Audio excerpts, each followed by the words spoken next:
Marilah kita bersatu dalam doa dan nama Bapa dan Putra dan Roh Kudus. Amin.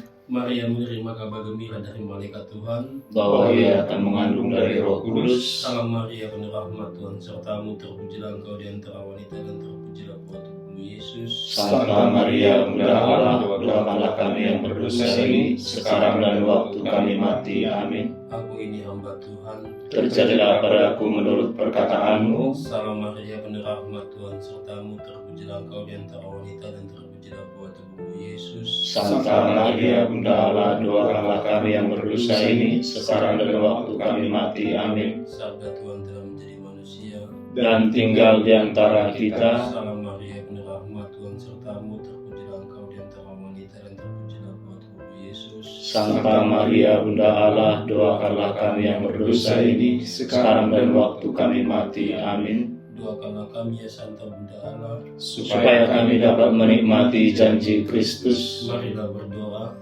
Ya Allah, karena kabar malaikat kami mengetahui bahwa Yesus Kristus telah menjadi manusia.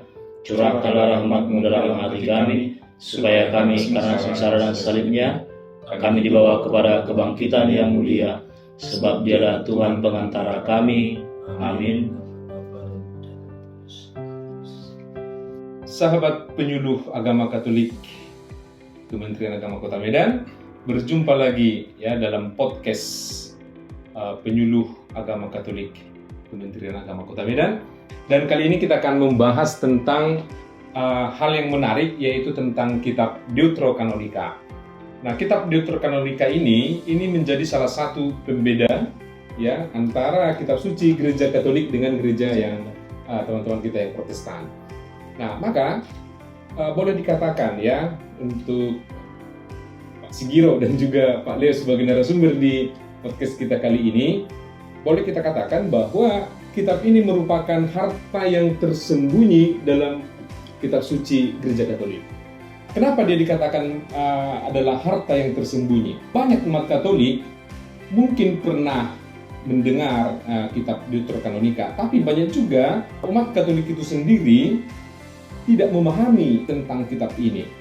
Nah, ketika membuka kitab Katolik, ya bisa jadi pertanyaan, loh kok beda dengan agama yang Protestan gitu ya.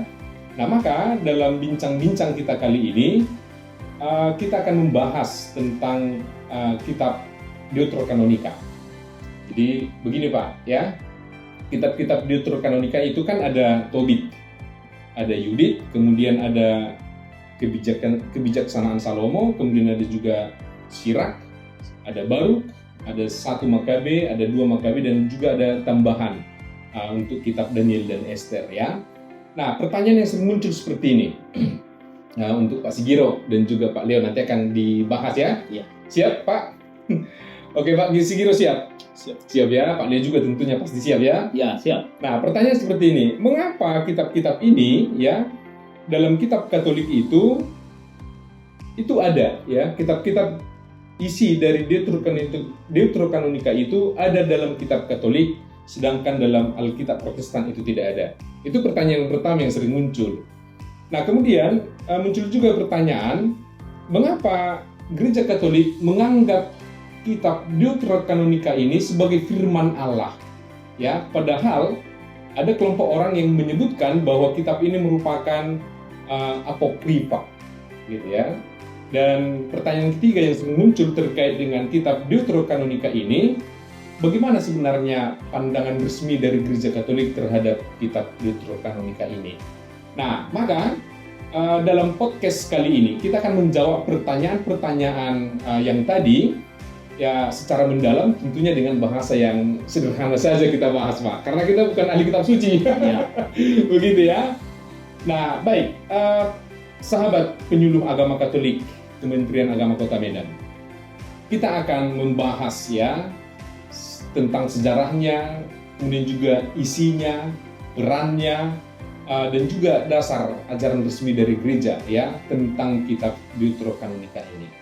Baik, pertanyaan pertama untuk Pak Leo ini. Oke, Pak Leo, sebenarnya apanya itu kitab Deuterokanonika, Pak? Deuterokanonika itu Ya. berasal dari bahasa atau kata Yunani, yaitu Deuteros, artinya kedua, Oke. dan kanon. Ya. Deuterokanonika. Oke, Jadi oke. Deuteros dan kanon artinya kanon yang kedua atau kitab yang kedua. Ya. Gitulah. Ya. Itulah Deuterokanonika Ya. secara bahasa ya. Mm-mm. Bahasanya dari bahasa Yunani. Ya. Kemudian itu adalah kitab suci yang bagi Katolik secara resmi diterima sebagai Oke. bagian dari buku kitab yang dikanon. Iya, iya. Kemudian bahwa Deuterokanonika ini sebenarnya Mm-mm. dalam gereja Katolik itu secara resmi diterima. Mm-mm. Hanya seperti tadi ya di pengantar itu kan teman-teman Protestan Mm-mm. tidak menggunakan kitab Deuterokanonika Mm-mm. karena bagi mereka disebut sebagai apokrif. Oke, oke. Sementara beda lagi dengan Ortodoks ya, Oh, gereja iya. Ortodoks mereka malah menerima itu Oke, oke. sebagai bagian dari kitab suci. Iya. Kemudian bahkan Uh-huh. ada lagi kalau di Deuterokanonika kan ada 1 Makabe, Ada 2 ada 2 Makabe. Iya. Kalau Ortodoks bahkan ada 3 Makabe. Berarti menambahkan kitab Deuterokanonika ini. Iya, itu di Gitu ya. Ortodoks ya, gereja Ortodoks. Iya, iya. Itu. Oke, baik. Memang sebelum proses kanonisasi, sebenarnya kitab-kitab ini sudah ada. Hanya ketika rumusan kitab suci yang disahkan oleh gereja, tapi pada perkembangan kemudian ya, diteguhkan kembali sebenarnya oleh gereja Katolik bahwa kitab-kitab yang tidak dimasukkan di dalam protokanonika itu dimasukkan kembali. Tentunya kitab-kitab ini ditulis ya atas pengalaman yang didasari oleh ilham Roh Kudus. Roh Kudus, Nah, ya. begitu ya. Dan sekali lagi, kitab-kitab Deuterokanonika itu adalah ada Tobit, Ada Tobit, Ya. ada Yudit, oke, kemudian ada kebijaksanaan Kebijaksanaan Salomo, Salomo, kemudian Putra Putra Sirach, Sirach, ya, 1 Makabe, 2 dua Makabe, Makabe, ada Baruk, ada Baruk, Ya, dan dan kemudian tambahan ya, tambahan Esther Esther dan Daniel. Oke, baik. Oke, terima kasih penjelasannya Pak Leo ya. Tadi sudah dijelaskan bahwa Deuterokanonika itu adalah dari 2 asal kata, yaitu Deuterus dan Kanon. kanon ya. Baik, Pak Leo, terima kasih ya. Kemudian Pak Sigiro, mungkin kita perlu mengetahui tentang sejarah dari kitab Deuterokanonika ini. Tadi kan sudah dijelaskan artinya. Kemudian sebenarnya bagaimana sejarahnya ini, Pak Sigiro? Ya, baik. Cukup panjang ya perjalanan sejarahnya sehingga kitab ini bisa diterima, walaupun tadi dikatakan sudah ada kitab itu tetapi ditetapkan menjadi kitab untuk gereja Katolik.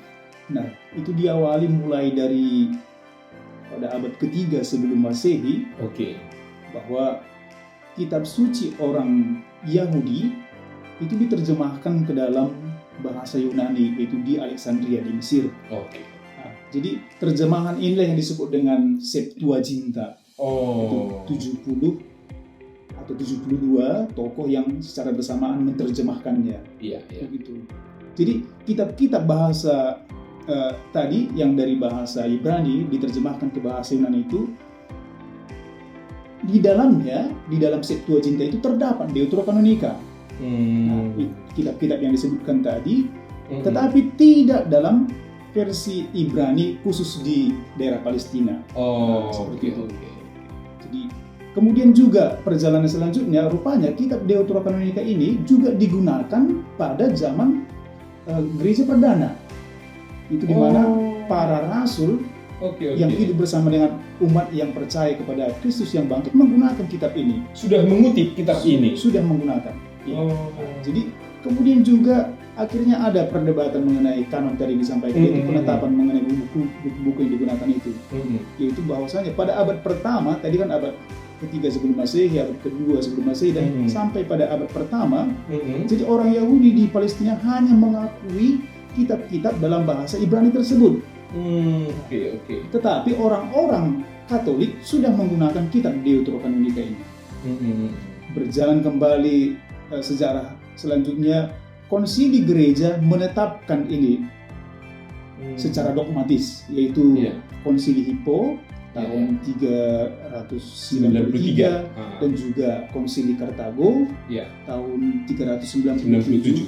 menegaskan bahwa daftar kitab suci yang digunakan dalam gereja Katolik juga di dalamnya mencakup kitab-kitab Deuterokanonika. Dan dipertegaslah itu kembali yaitu di Konsili Trente Iya. 1546 meneguhkan kembali keputusan itu secara dogmatis dan menegaskan bahwa kitab-kitab ini adalah firman Allah yang sungguh diilhami oleh Roh Kudus.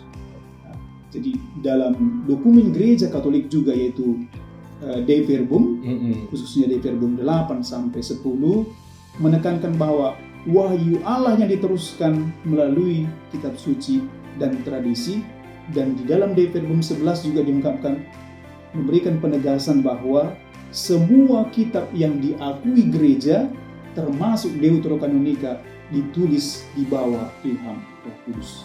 Itu kurang lebih sejarah perjalanannya mulai dari Septuaginta dari abad ketiga sebelum Masehi sampai juga itu ditetapkan dalam dokumen-dokumen gereja Katolik itu Dei Verbum 8 sampai 10 dan ditegaskan itu di Dei Verbum 11. Ya, baik. Sahabat penyuluh agama Katolik Kementerian Agama Kota Medan. Tadi ditegaskan bahwa kitab-kitab dalam Deuterokanonika itu juga diilhami oleh Roh Kudus, ya, sehingga memang gereja dalam kanon yang kedua itu menetapkan kitab-kitab ini. Oke, baik. Nah, kemudian tentunya semua kitab itu kan ada tentang isi dan juga tentang tema-tema yang mau disampaikan. Nah, jadi sangat baik ini kita bahas juga ini ya. Sebenarnya apa isi dan tema dari kitab-kitab Deuterokanonika itu? Pak Leo, silakan Pak. Baik, ada beragam ya tema yang dibangun di sana.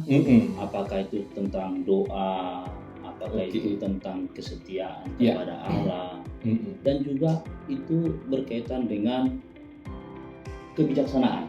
Ada. Contohnya nih, mari kita lihat Tobit. Tobit itu berbicara tentang kisah keluarga.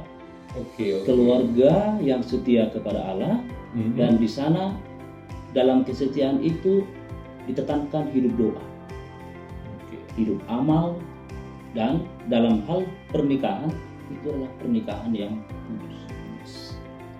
Itu tentang Tobit ya. Ketika kita masuk ke Yudit, Yudit itu kan seorang perempuan.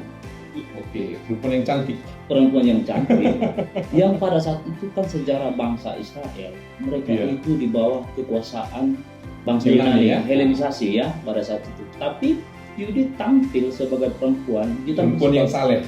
Yang saleh, itu yang saleh, perempuan yang saleh. Yang taat kepada Tuhan, tetapi dia menjadi hero, pahlawan, pemberani. Iya, pemberani. Itu ya, tentang Yudit. Kemudian kita bicara mengenai kebijaksanaan Salomo, itu lebih pada sebuah kebijaksanaan ilahi. Apa itu kebijaksanaan ilahi?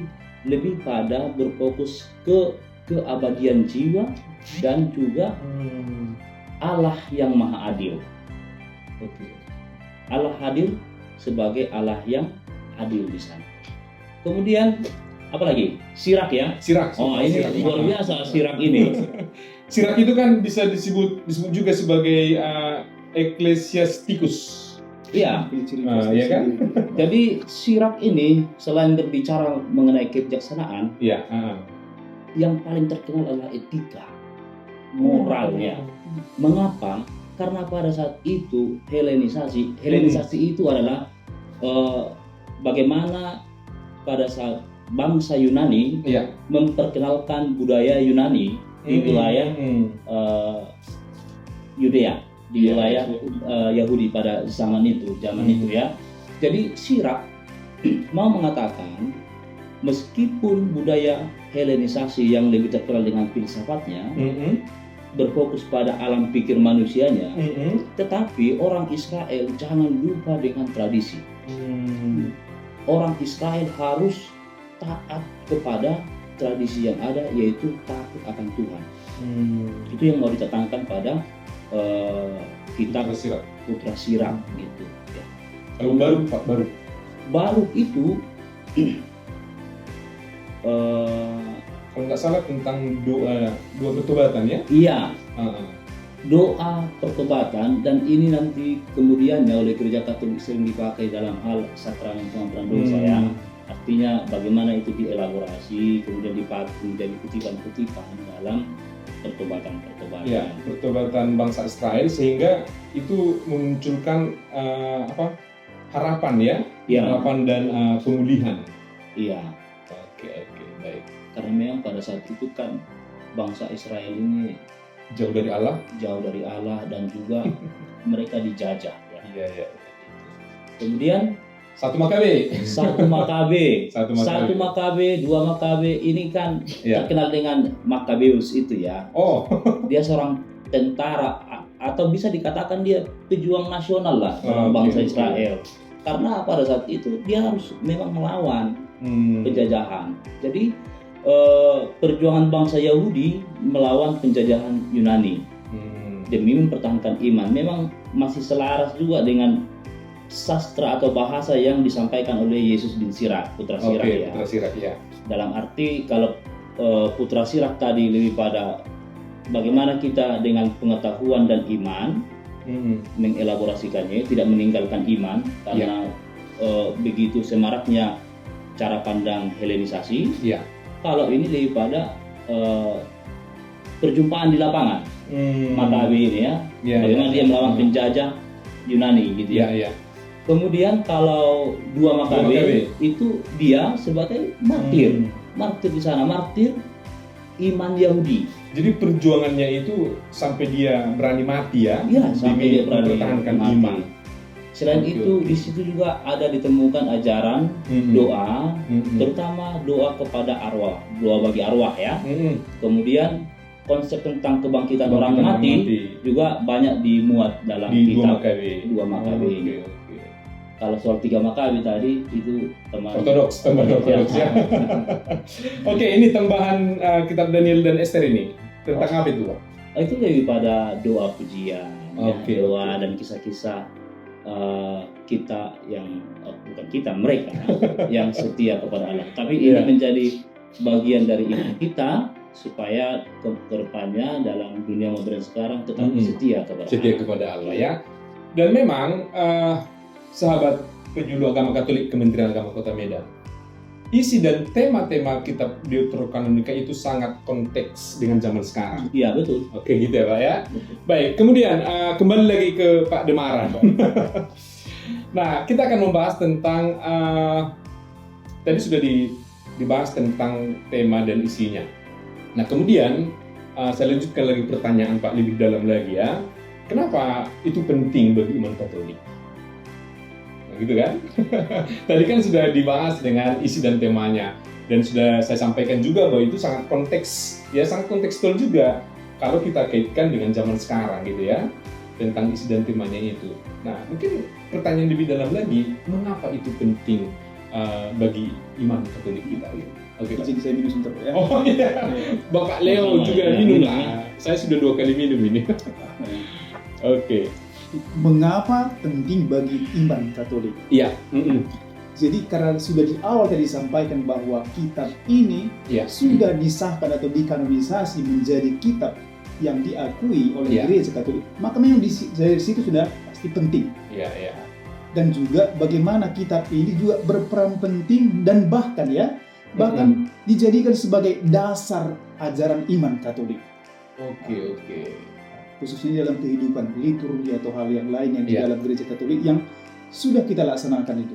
Yang pertama, Oke. misalkan tadi doa untuk orang mati. Nah, di dalam gereja kita ini ada bulan khusus yang diberikan kepada kita dalam tahun liturgi untuk mendoakan orang-orang mati, Mendoakan orang beriman. arwahnya. Mendoakan arwah orang-orang beriman. Itu kalau tidak salah bulan November. November, ya, November. tanggal 2 nanti. Tanggal 2. Tanggal 2. Itu selalu hadir di dalam gereja kita.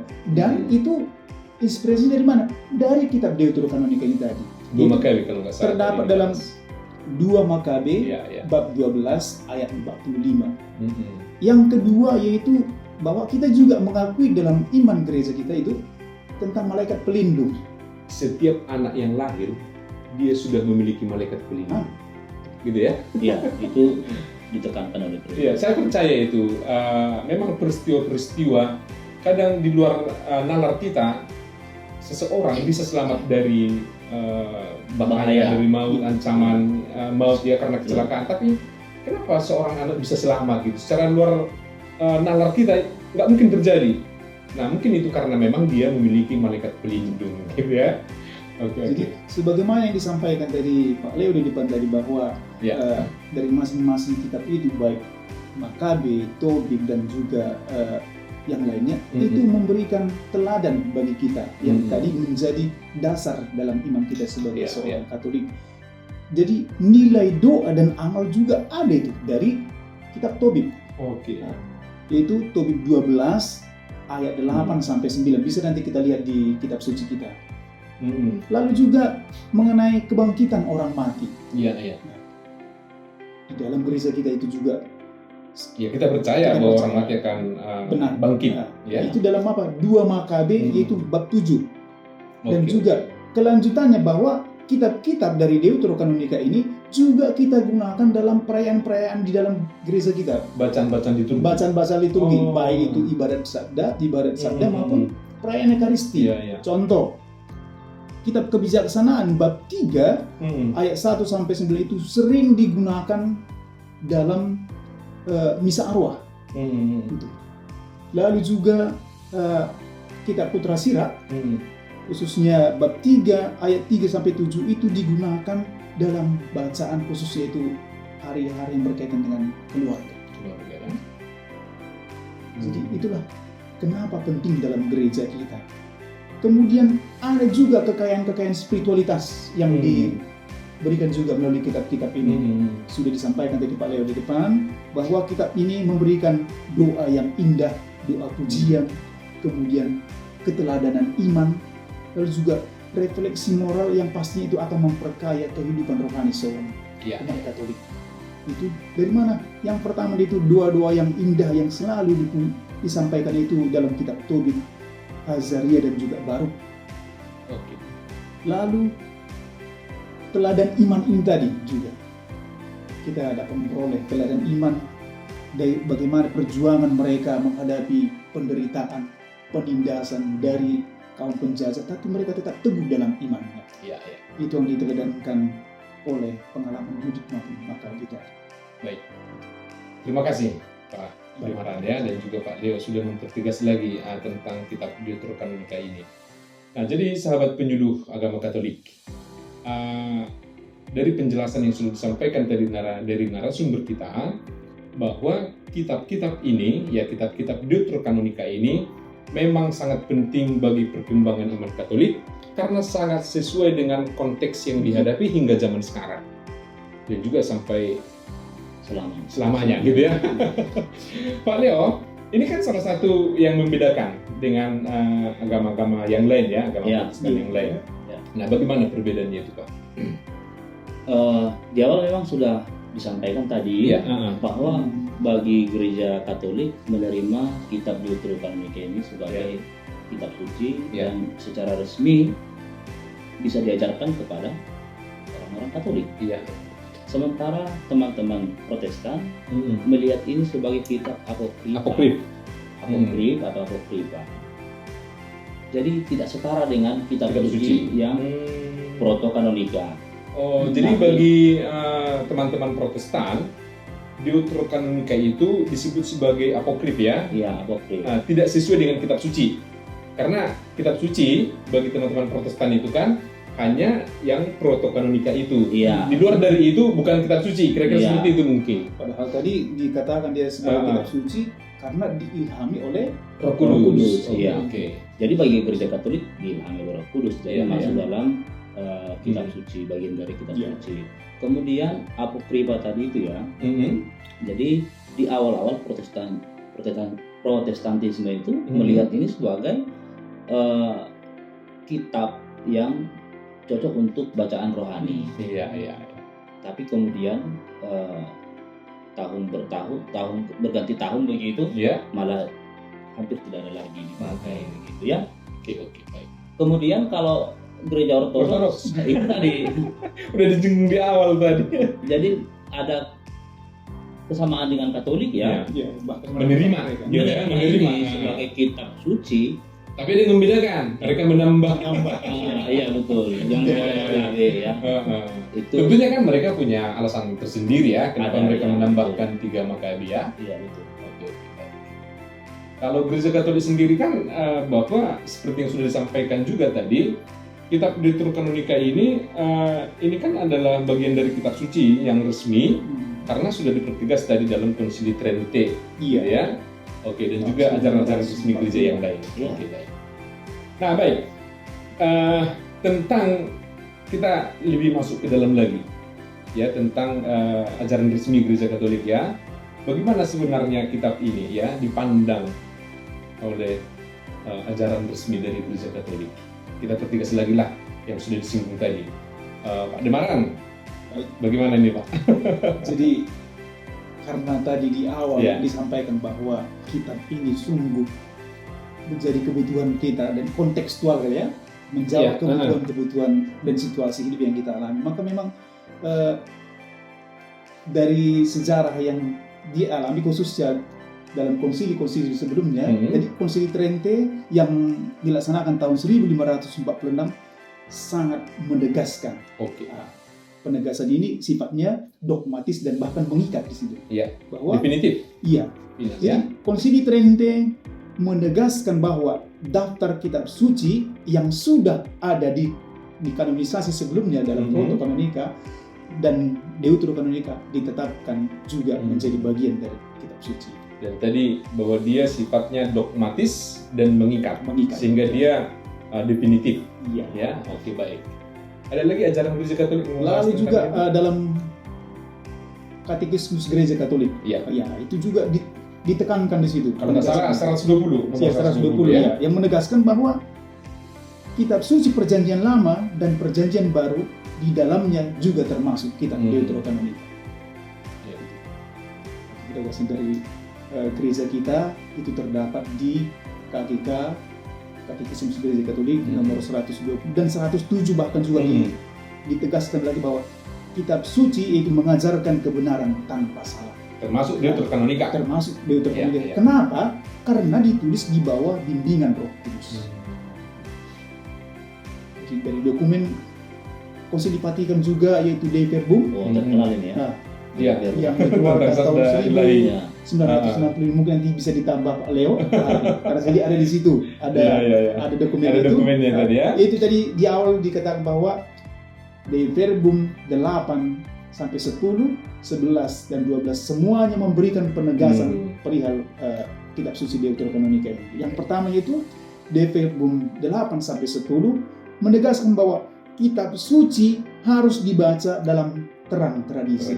Kenapa kan? Di awal tadi sudah dikatakan bahwa pada zaman para rasul yaitu gereja perdana kitab ini sudah digunakan. Sudah dibacakan. Sudah dibacakan. Ya. Oke. Dan sudah mereka hidupi dalam terang iman mereka. Iya. Kemudian Dei Verbum 11 menekankan bahwa semua kitab termasuk Deuterokanonika sungguh diilhami oleh Roh Kudus dari Allah sendiri. Kemudian penegasannya di Dei Verbum 21 yaitu kitab suci adalah jiwa teologi yang bisa mendekatkan kita iman kita kepada Allah. Jadi sahabat penyuluh agama Katolik ya dipertegas lagi bahwa kitab suci Deuterokanonika itu juga sudah dibahas, dipertegas di dalam dokumen-dokumen resmi Gereja Katolik. Oke baik. Kemudian tadi di awal saya sampaikan ini merupakan harta yang tersembunyi dalam kitab suci. Di awal saya sampaikan kan bahwa Deuterokanonika itu kita katakan sebagai harta yang tersembunyi dalam kitab suci Gereja Katolik itu, gitu ya. Nah, mengapa ini disebut harta yang tersembunyi gitu? Ya, sama-sama kita mengetahui bahwa banyak umat Katolik tidak begitu mengenal sebutan untuk kitab Deuterokanonika. Iya. Tetapi setelah kita membahas tadi mulai dari awal bahwa dalam Deuterokanonika itu begitu banyak kasananya dalam kasana doa, iman, kemudian bagaimana pengalaman tokoh-tokoh tadi itu Iya. setia kepada Allah, bahkan dalam situasi yang sungguh tidak bisa mengelak, penjajahan Iya. tadi ya, kemudian penjajahan secara ilmu dan teknologi dari bangsa Yunani, Iya. Helenisme, itu kan menjadi pengalaman yang seperti tadi di Firman ya, diilhami oleh Roh Kudus. Iya. Tulisan-tulisan itu diilhami oleh Roh Kudus, dan pada akhirnya ini menjadi kisah iman yang relevan hingga pada zaman sekarang. Contohnya nih, Iya. Bro, kan Iya, Bro. kalau tadi itu kan filsafat manusia lebih ditentukan dalam budaya Helenis. Iya. Nah, kan itu sudah masuk ke wilayah Yudea, wilayah bangsa Israel. Sekarang kan teknologi modern. Nah, teknologi modern ini karena kita sudah lupa dengan hidup beriman, karena kita sudah banyak meluangkan waktu di depan layar, dan kita merasa bahwa sekarang orang lebih cenderung untuk apa kita berfilsafat atau berteologi, karena relevansinya itu tidak ada, beda dengan teknologi yang canggih. Itu kan? Iya, itu tantangan beriman sekarang itu. Iya, makanya kalau kita belajar dari Putra Sirat ini, Iya. begini kira-kira bahasanya. Bro, betul bahwa teknologi itu sudah modern. Iya. Ibarat kita naik mobil, Iya. bisa kita sampai di tujuan dengan cepat. Iya. Tetapi dia tidak punya GPS. Oke. Tidak punya GPS, tidak punya arah. Nah, itulah perlunya kita yang beriman ini ada arahnya. Ada arahnya ya. Ada arahnya. Saya lanjutkan. Tidak ada GPS, memang cepat dia mobilnya kan, tapi bisa nyasar. Bisa nyasar ya. Dan bisa juga tabrakan. Oke. Karena tadi itu tidak ada arah. Tidak ada yang arah ya. jelas. Nah, Baik, dengan kitab ini kita menggali khazanah iman yang ada dalam kitab ini, kita kembali diberikan arah dan tujuan dari hidup kita sendiri. Baik. Yaitu dasar iman. Baik ya. Menarik tadi penggunaan istilah yang digunakan oleh Pak Leo untuk menyimpulkan bahwa memang kitab Deuterokanonika itu merupakan harta yang tersembunyi. Nah, sehingga kitab Deuterokanonika ini merupakan sumber iman Katolik ya dalam menghadapi segala tantangan zaman, gitu kan? Dan juga dengan membaca, memahami kitab Deuterokanonika itu di zaman sekarang yang sangat relevan dengan kasus-kasus yang kita hadapi, maka iman kita akan tetap bertahan, bahkan tumbuh dan berkembang, ya. Karena tadi dipertegas itu ibaratkan GPS Tanpa GPS, ya, tanpa GPS arah. ya. Jadi ya bisa mengarahkan. Jangan kemana aja, tapi Iya, tidak jangan ada kemana arah. saja. Gitu. Baik. Nah, tentunya kaitannya kan, relevansinya lah. Baik, ya. Jadi karena ini satu pembicaraan yang saling berkaitan satu dengan yang lain, maka memang kitab Deuterokanonika sungguh-sungguh relevan untuk menjawab segala situasi yang kita alami hingga pada saat ini. Bukan hanya di zaman mereka, tetapi juga di zaman kita ini dengan segala situasi yang kita alami. Karena sebagai seorang manusia, sebagai seorang penyuluh lah misalkan kita ini tidak luput dari tantangan dalam melaksanakan tugas dan tanggung jawab kita. Iya. Jadi dari pengalaman yang dialami tokoh-tokoh dalam kitab Deuterokanonika ini tadi, itu menjadi satu pegangan bagi kita untuk menjawab segala situasi kita. Contoh, sebagai seorang yang hidup dalam keluarga, membangun sebuah rumah tangga, tidak mungkin rumah tangganya berjalan dengan mulus-mulus saja. Pasti ada tantangan. Ada perselisihan, pertengkaran gitu ya. Bahkan ada mungkin perceraian atau hal-hal yang lain yang pastinya itu mengganggu tujuan dari dibentuknya rumah tangga tersebut. Tujuan dari mereka menikah gitu ya. Pastinya mengarahkan kebahagiaan. Maka dengan kitab Deuterokanonika ini khususnya kitab Tobit ya. Nah, kitab Tobit dapat menjadi satu pegangan untuk dimiliki seorang yang beriman Katolik, seorang umat Katolik khususnya yang membangun sebuah keluarga, karena kitab Tobit ini memberikan gambaran-gambaran yang bisa dipegang dalam membangun sebuah keluarga. Bagaimana supaya tetap setia Iya, dalam tujuan perkawinan pernikahan, disampaikan Pak Leo tadi. perkawinan, dan juga bagaimana membangun kebahagiaan, kesetiaan itu ya Pak ya. Jadi sebagai penyuluh mungkin dan juga katekis yang Ya. lain, kita betul bisa digunakan sebagai Ya, materi-materi pastor keluarga lah. iya, materi-materi pastor keluarga. Lalu Oke, yang oke. kedua, kitab Makabe. Ya. Kitab Makabe yang digambarkan tadi bagaimana perjuangan melawan penderitaan. Ya, penderitaannya. Ya. Kemudian juga penjajahan di zaman saat ini pun kita pasti mengalami itu. Walaupun bukan seperti yang dialami sebelumnya, tapi karena kemajuan atau perkembangan zaman, kita juga mungkin akan mengalami itu. Maka apa yang bisa kita gunakan? Dengan membaca ataupun merenungkan kitab ini, khususnya kitab Makabe, dapat membantu kita untuk semakin kuat dalam menghadapi segala tantangan yang dihadapkan kepada kita. Karena kan sering sekali terjadi seperti ini Pak Demaran, Pak Leo. Banyak orang meninggalkan iman karena dia mengalami penderitaan itu, ya kan?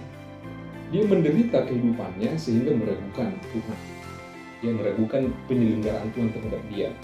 Nah, mungkin ketika ini terjadi, ya baca kitab Deuteronomi khususnya tadi Makabe ya. Karena di situ kan sudah ditegaskan bagaimana kita tetap setia dalam iman kita meskipun kita mengalami penderitaan. Oke, baik. Ada lagi Pak? Lalu satu lagi mengenai Sehingga dia relevan ya zaman sekarang. Iya, betul. kita kebijaksanaan yang disampaikan Pak Iya, iya. Leo tadi depan, bagaimana itu menjawab segala kehidupan kita yang pastinya disertai dengan moralitas, dan juga harapan akan kebahagiaan atau keabadian. Jadi kita kebijaksanaan ini dapat membantu kita untuk tetap dalam koridor itu mengenai bagaimana kita tetap beriman kepada Tuhan dalam moralitas kita sebagai seorang Katolik. Baik, boleh dikatakan bahwa kita sangat bersyukur memiliki kitab suci ini, ya. Karena zaman sekarang, ya zaman modern sekarang itu, dengan mengikuti perkembangan zaman ini, ada bahayanya adalah iman kita akan tergerus, gitu ya. Iman kita akan tergerus. Misalnya gini, ya tidak perlu kita memahami ajaran-ajaran gereja, ajaran kitab suci, ya tidak perlu kita memahami tentang Allah itu, kita bisa kok hidup, ya di zaman sekarang itu, gitu kan. Nah, padahal dari zaman dulu pun sebenarnya sudah terjadi seperti itu. Nah, maka ditegaskan dalam kitab kebijaksanaan tadi Pak, bagaimana kita harus menjalani hidup ini, ya hidup selanjutnya lah, hidup selamanya ini tanpa meninggalkan kebijaksanaan, tanpa meninggalkan moral, ya kebijaksanaan tentang moralitas, ya kita bisa belajar dari kitab kebijaksanaan itu. Ya meskipun dunia ini berkembang, ya zaman ini sudah sangat modern, tapi tentang ajaran moral itu tidak boleh hilang, ya dan itu sudah dipertegas dalam kitab kebijaksanaan. Baik, jadi para sahabat penyuluh sangat relevan ya ternyata pesan dari kitab-kitab Deuterokanonika itu, dan dia sangat kontekstual dalam situasi kehidupan manusia ini, gitu ya. Baik, tentunya pasti akan memiliki tantangan-tantangan lah ini Pak Leo, ya. Iya. Sebagai umat Katolik, ya mungkin perlulah disinggung juga, ya tantangan dan juga tugas kita, apalagi para penyuluh kan. Iya. Bagaimana itu Pak? Ya. Jadi Pak Ricardo tadi sudah kita sampaikan juga bahwa akan sangat sulit bicara tentang setia kepada Tuhan ini karena tadi itu perkembangan filsafat manusia yang sangat kuat, kemudian teknologi modern yang sudah menjamur di mana-mana, dan itu kadang orang yang individualis itu lebih mengedepankan teknologi. Itu menjadi tantangan bagi kita. Tetapi saya teringat dengan sebuah seruan gereja, bahkan itu dalam sebuah bulan kitab suci nasional, ada disampaikan, katanya ini memang keluarga bersekutu dalam sabda. Saya kalau nggak salah 2018 ya. Tahun 2018 keluarga bersekutu dalam sabda. Ini menjadi penting, sangat penting. Di keluarga itu dia harus mempunyai inner cell, itu kitab suci, membaca kitab suci. Dalam hal ini membaca Deuterokanonika. Itu penting sekali. Jangan melupakan kitab Deuterokanonica itu. Jangan kitab suci. lupakan kitab Deuterokanonica Iya. itu. Kemudian seperti tadi ya, yang tentang doa, tentang refleksi iman itu pun harus terjadi dalam sebuah keluarga. Itu harus dilaksanakan. Dan juga kita harus banyak belajar mengikuti katekese Ya. tentang ajaran gereja yang bersumber dari kitab ini. Mungkin penyuluh juga bisa nanti membuat sebuah kelas khusus sehingga para audiens bisa lebih dalam mendengar ataupun mengikuti pengajaran-pengajaran tentang ini. Kira-kira begitu ya. Ya, itulah, dan tantangannya adalah meskipun kita berbeda dengan teman-teman Protestan, ya kita harus tetap bahwa ya kita harus yakin dan tetap membaca kitab ini karena ini sudah disahkan secara resmi oleh ajaran gereja ya.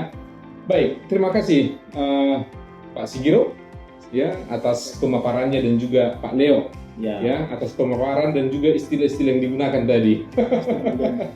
Baik, para sahabat penyuluh agama Katolik Kementerian Agama Kota Medan.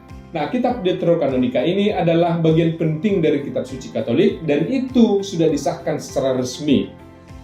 Dan ditegaskan juga di dalam konsili beberapa konsili gereja ya sejak abad yang keempat juga tadi sudah dijelaskan oleh Pak Sigiro, kemudian juga dipertegas dalam kondisi Trente, kemudian ada dokumen ada dokumen Gereja Katolik yang membahas tentang Deuterokanonica itu yaitu De Verbum ya.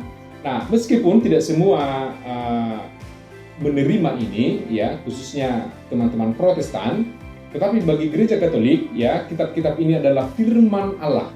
Ya, sekali lagi, kitab-kitab Deuterokanonica ini adalah firman Allah yang diilhami oleh Roh Kudus, sehingga isi dari kitab Deuterokanonica ini akan memperkaya iman kita, akan memperkaya hidup doa kita, dan akan memperkaya moralitas kita. Maka dengan membaca Deuterokanonica, kita akan menemukan harta yang tersembunyi di dalam kitab suci, ya, kitab suci Gereja Katolik, yaitu kita akan menemukan di dalamnya itu doa-doa yang indah, kebijaksanaan kehidupan ini. Dan juga kita akan menemukan tentang bagaimana sebenarnya teladan iman itu. Ya, kita juga akan menemukan bahwa memang dasar ajaran gereja yang bisa kita terima sekarang itu bisa juga bersumber dari kitab Deuterokanonica. Terima kasih sudah mendengarkan tentang kitab Deuterokanonica. Jangan lupa untuk membaca Deuterokanonica karena itu adalah harta yang tersembunyi dalam kitab suci Gereja Katolik. Terima kasih atas perjumpaan kita. Sekali lagi terima kasih Pak Sigiro dan juga terima kasih Pak Leo. Sampai jumpa di podcast selanjutnya.